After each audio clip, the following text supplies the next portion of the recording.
Hello दोस्तों, इस दिलचस्प फिल्म की कहानी कुछ इस प्रकार है। एक परिवार समुद्र में 7 दिन और 7 रात तक भटकता रहा।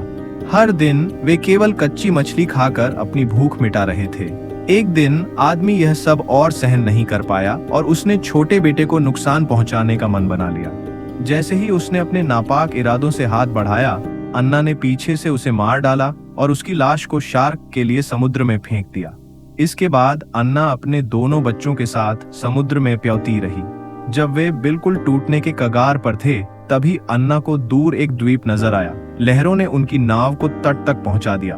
अन्ना ने झटपट काम आने वाली चीजें नाव से उतारकर द्वीप पर ले गई। उसे एक नारियल मिला, जिससे उसने बच्चों को नारियल पानी पिलाया और नाव के फैन से एक अस्थायी छत बनाई।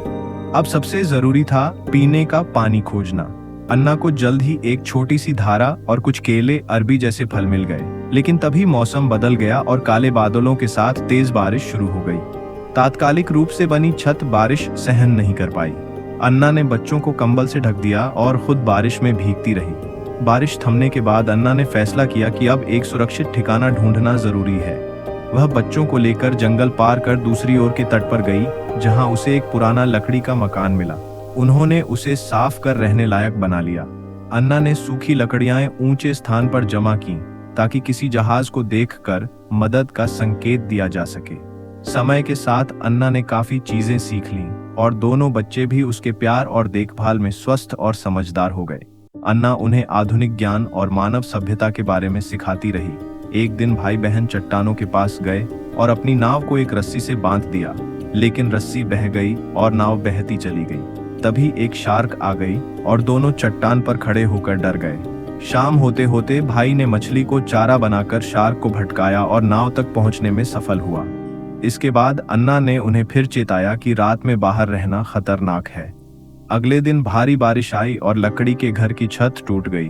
अन्ना ने बारिश में भीगते हुए उसे ठीक किया, लेकिन इस वजह से वह बीमार पड़ गई। इलाज के अभाव में उसकी तबीयत बिगड़ती गई। मरने से पहले अन्ना ने एक शांत जगह अपनी कब्र के लिए चुनी। हालांकि बड़ा बेटा उसका जैविक बेटा नहीं था, लेकिन उसने उसे अपने बेटे की तरह ही माना। वे तीनों ने अंतिम विदाई ली और अन्ना चल बसी। अब भाई बहन उस द्वीप पर अकेले रह गए।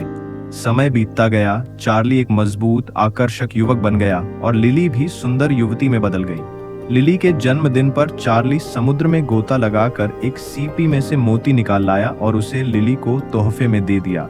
लिली ने उस मोती से एक बालपिन बनाकर बालों में लगाया। चार्ली अक्सर चुपके से लिली को देखता रहता। वह समझ नहीं पा रहा था कि अपने भीतर हो रहे बदलावों से कैसे निपटे। एक दिन अपनी ऊर्जा निकालने के लिए वह शार्क के साथ तैराकी की प्रतियोगिता तक कर बैठा। लिली ने इसे बहुत खतरनाक कहा और दोनों में बहस हो गई। बाद में उन्होंने सुलह कर ली, लेकिन एक बार खेलते खेलते दोनों जमीन पर गिर पड़े और माहौल अजीब हो गया। लिली ने तुरंत ध्यान हटाया। अगली सुबह लिली की चादर पर खून के धब्बे थे, जिससे वह घबरा गई। लेकिन फिर उसे माँ की बातें याद आईं। क्या तुम्हें याद है माँ ने क्या कहा था, जब मैं एक औरत बनूंगी? हाँ, अब मैं बन चुकी हूँ। अगर आप चाहें तो मैं इसे और भावनात्मक या साहित्यिक बना सकता हूँ।